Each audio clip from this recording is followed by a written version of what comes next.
L'incubation. Une loi de la foi 3/4. Ayez un désir brûlant.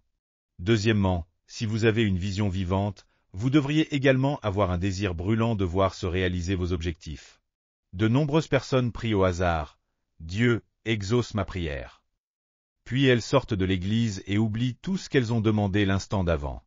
Ce genre d'attitude ne produira jamais la foi et la réponse divine. Il vous faut avoir un désir brûlant. Proverbe 10:24 dit, « Ce que désirent les justes leur est accordé. » Psaume 37:4 dit aussi, « Fais de l'Éternel tes délices, et il te donnera ce que ton cœur désire. » Vous devez avoir un désir brûlant pour votre objectif et persévérer jusqu'à ce que vous le voyiez s'accomplir. Quand mon ministère a débuté, en 1958, j'avais un désir brûlant dans mon âme. Je désirais ardemment bâtir la plus grande église de Corée.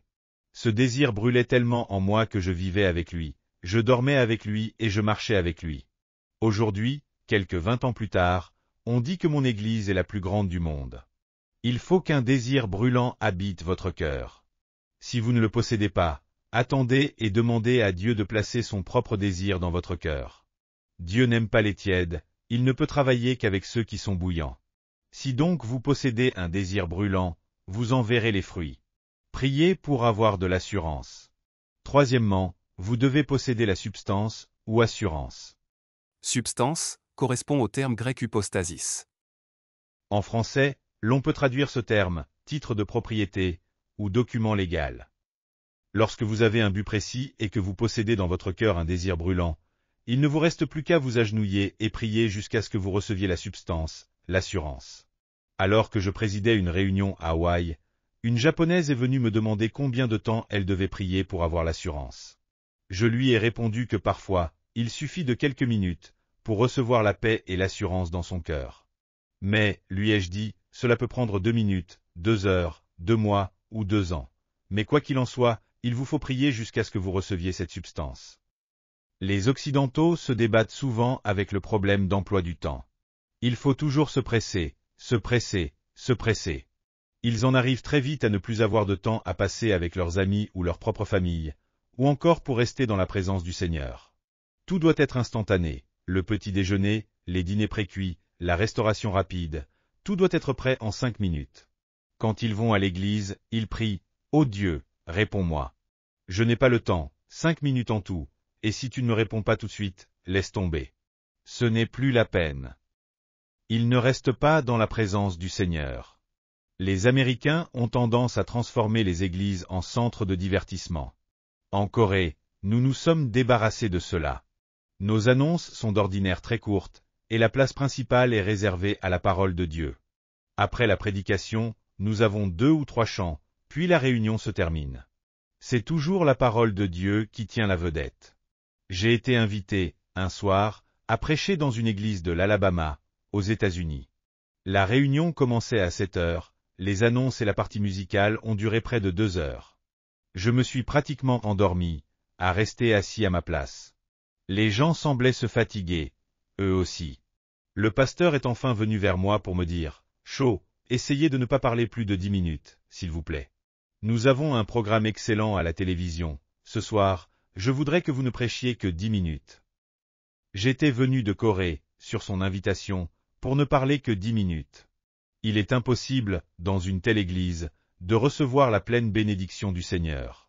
À l'église, il faut rester dans la présence du Seigneur, le louer, et également prêcher la parole de Dieu. C'est de cette manière que l'on édifie la foi. Il convient de rester dans la présence du Seigneur jusqu'à ce que l'on reçoive l'assurance. Le jour où nous avons eu besoin de 5 millions de dollars pour construire l'église pour laquelle nous avions déjà signé le contrat, j'avais une vision claire, un but précis et un désir brûlant de construire un bâtiment qui pourrait accueillir 10 000 personnes, mais mon cœur était rempli de crainte. Je tremblais, j'avais peur, je n'avais aucune assurance. Je ressemblais à un lapin terrifié. Ces 5 millions avaient à mes yeux l'aspect du mont Everest. Les riches étrangers pensent sans doute qu'1 million de dollars n'est rien. Il en va tout autrement pour les Coréens. Je me suis donc mis à prier avec l'angoisse d'un mourant. J'ai dit, « Seigneur, les ouvriers se sont déjà mis au travail, mais je n'ai toujours aucune assurance.